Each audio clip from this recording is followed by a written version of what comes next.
SSC ও সমমান পরীক্ষার ফলাফলে বড় ধাক্কা।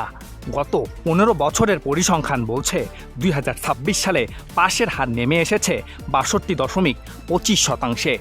অর্থাৎ এবার পরীক্ষায় অংশ নেওয়া শিক্ষার্থীদের বড় একটি অংশই সফল হতে পারেনি। আন্তঃশিক্ষা বোর্ড সমন্বয় কমিটি ও শিক্ষা মন্ত্রণালয়ের তথ্য অনুযায়ী ২০০৭ থেকে ২০২৬ সাল পর্যন্ত এসএসসি ও সমমান পরীক্ষার পাশের হার বিশ্লেষণ করলে দেখা যায় এই সময়ে সবচেয়ে কম পাশের হার ছিল ২০০৭ সালে ৫৭.৩১%। এরপর ধীরে ধীরে পাশের হার বাড়তে থাকে।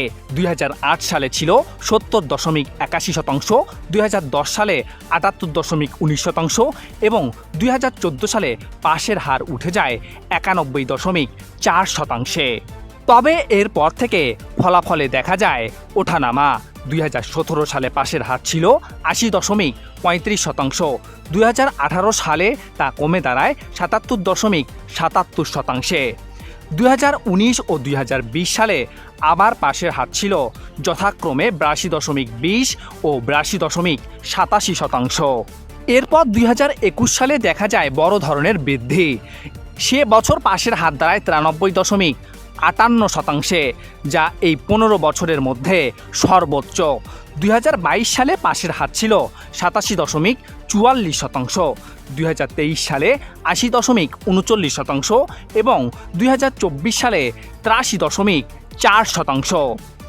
কিন্তু ২০২৫ সালে এসে পাশের হার হঠাৎ করে দাঁড়ায় ৬৮.৮৫%।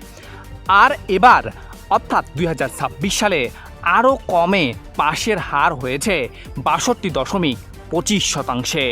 অর্থাৎ ২০২৫ সালের তুলনায় এবার পাশের হার কমেছে ৬.৬% পয়েন্ট।